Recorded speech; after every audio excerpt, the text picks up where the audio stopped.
ક્યારે કોઈ અપશબ્દ બોલે, કોઈ તમારું અપમાન કરે, ત્યારે પણ મન ઉપર સંયમ રાખવો બહુ જરૂરી છે.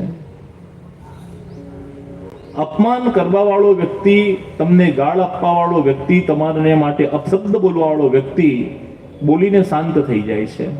પણ તમે એની એ વાત કે એણે મને આ કીધું, મારા માટે આ બોલી દીધું, એ વાત રિમાઇન્ડ કરી કરીને વધારે દુઃખી થાવ છો, એટલે પોતાની જાતને વધારે અપમાનિત કરો છો. એક મારવાડીની દુકાને એક ભાઈ તલ લેવા માટે ગયા. 100 રૂપિયાના તલ લીધા. મારવાડીએ કાગળમાં બાંધી આપ્યા તલની ચીક્કી બનાવવા માટે. ઉત્તરાયણ આવે છે નજીક. ભાઈ ઘરે ગયા અને તલ જોયા તો તલ બહુ અશુદ્ધ હતા. તલની અંદર જીવજંતુ ફરતા હતા. ભાઈને ગુસ્સો આવ્યો. એણે તલનું પડીકું પાછું વાળ્યું, દોરો પેપર બધું વીંટ્યું, જબલામાં કોથળીમાં નાખ્યું. મારવાડીની દુકાને ગયા અને મારવાડીની દુકાને જઈને ક્રોધ કરવા લાગ્યા કે 100 રૂપિયા પૂરા લો છો અને આવા તલ આપો છો, કેટલા અશુદ્ધ તલ છે. ન બોલવાના ઘણા બધા શબ્દો બોલ્યા. મારવાડી કઈ બોલ્યો નહીં. એણે ગલ્લામાંથી 100 રૂપિયા કાઢી અને પાછા આપી દીધા. છતાં પણ પેલા ભાઈ એને અપશબ્દ બોલતા રહ્યા. છતાં પણ દુકાનદાર મારવાડી કઈ બોલ્યો નહીં. ગ્રાહક શાંત થઈ અને ગયો.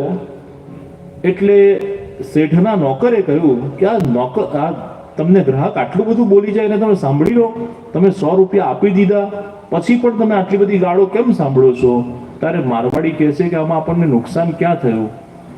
આપણે ત્યાંથી એ તલ લઈ ગયો, આપણી કોથળી, આપણું પેપર, આપણો દોરો આપણે પેક કરીને તલ આપ્યા. 100 રૂપિયા એણે આપ્યા, ગલ્લામાં 100 રૂપિયા રહ્યા. 1 કલાક સુધી તો બહુ સારું લાગ્યું. અને જ્યારે એણે અયોગ્ય લાગ્યા અને પાછા આપી ગયો, તેમાંથી 10-15 જીવડા ઓછા થઈ ગયા. એટલે આપણે સાફ કરવાનું થોડું કામ ઓછું થઈ ગયું. કાગળ પણ પાછો આવી ગયો, દોરો પણ પાછી આવી ગયો, તલ પણ પાછા આવી ગયા, કોથળી પણ પાછી આવી ગઈ. તો આમાં આપણું નુકસાન ક્યાં થયું? તો આમાં નુકસાન કરવા જેવું ક્યાં છે? તો આપણે ગુસ્સો કરવાની ક્યાં જરૂર છે? જીવનમાં ક્રોધ ઉપર સંયમ રાખો, વાણી ઉપર સંયમ રાખો બહુ જરૂરી છે. ક્યારે મૌન રહેતા શીખો. અઠવાડિયામાં એક દિવસ 1 કલાક માટે, શક્ય હોય તો અઠવાડિયે 1 દિવસ, 15 દિવસે એકવાર, મહિને એકવાર મૌન રહેતા શીખો. પોતાની સાથે વાત કરો. એકાંતમાં વ્યક્તિ રહે પણ એના મનમાં પાછા બહુ રહે તો એને મૌન કહેવાતું નથી. એકાંત હોય પણ પાછું મનમાં બધા બહુ વિચારો હોય. અમુક લોકો મૌન પાડે પણ પાછી જોડે ડાયરી ને પેન રાખે ને લખીને આપે. એટલે બાજુમાં એક જણે ઉભા રહેવું પડે ને વાંચીને કહેવું પડે. અમુક સ્લેટ ને પેન જોડે રાખે અને બોલીને વાત ના થાય એના કરતા વધારે તો લખીને વાત કરે. તો એ મૌન નથી.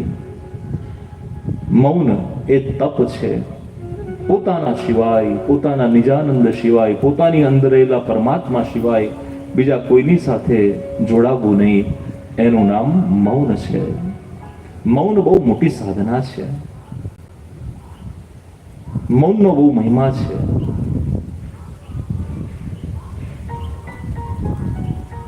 મહાભારતની એક બહુ સુંદર કથા આવે છે.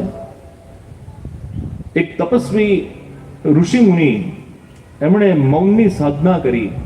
સાધનાનું તપ વધ્યું અને સાધનાનું જ્યારે તપ વધ્યું તો એ તપના બળથી એકવાર જ્યાં મૌન રહીને તપસ્યા કરતા હતા, એક પક્ષી બહુ અવાજ કરતું હતું. પક્ષી કલરવ કરતું હતું. સિદ્ધ પુરુષે, ઋષિવર્યએ આંખ ખોલી પક્ષી સામે જોયું અને પક્ષી બળીને ખાખ થઈ ગયું. એને ઈગો આવી ગયો કે જોયું મારું મૌનનું તપ, ખાલી દ્રષ્ટિ કરીને પક્ષી બળી ગયું. હવે સિદ્ધિ તો મળી ગઈ પણ ગામમાં ખબર બી પડવી પડે ને કે મને સિદ્ધિ મળી છે. એટલે વનમાંથી પાછા નગરમાં આવ્યા. એક ગૃહસ્થના ઘરે જઈ અને ભિક્ષાન દેહી પોકાર કરે છે. બેને અંદરથી કહ્યું કે હું મારા પતિદેવની સેવામાં છું, થોડા સમયમાં આવું છું, આપ પ્રતીક્ષા કરો. છતાં પણ સાધુ પુરુષ ભિક્ષાન દેહી પોકાર કરે છે.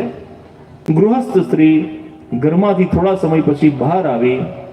સિદ્ધ પુરુષે એની સામે આંખ કાઢીને જોયું ત્યારે એ પતિવ્રતા સ્ત્રીએ એને કહ્યું કે હું કઈ પક્ષી નથી કે તમારી આ આંખ કાઢવાથી બળીને ભસ્મીભૂત થઈ જાઉં. એનું અભિમાન ત્યાં ઓગળી ગયું. કે વનની અંદર જે ઘટના ઘટી હતી એ આ સ્ત્રીને ક્યાંથી ખબર? મૌન એ મોટું વ્રત છે. એવી રીતે પતિવ્રતા સ્ત્રી એ પણ બહુ મોટું વ્રત છે. વૃંદા તુલસી જેને જલંધર પરણ્યો હતો, વૃંદાને પામવા પ્રભુએ પ્રયત્ન કર્યો, વૃંદા પ્રાપ્ત ન થઈ. પ્રભુએ સ્વરૂપ બદલી જલંધરનું રૂપ લઈ અને વૃંદાને પ્રાપ્ત કરી. વૃંદાને પતિવ્રતા વ્રત ભંગ થયું. વૃંદાએ પ્રભુને શ્રાપ આપ્યો કે જાઓ ભગવાન તમે પથ્થર થઈ જાઓ, અને ભગવાને એ વ્રતને સ્વીકાર કરવો પડ્યો અને ભગવાન શાલિગ્રામ સ્વરૂપે પૂજાતા થયા. આ વૃંદાનો શ્રાપ છે ભગવાનને. પતિવ્રતા સ્ત્રીનો શ્રાપ ક્યારે વ્યર્થ જતો નથી.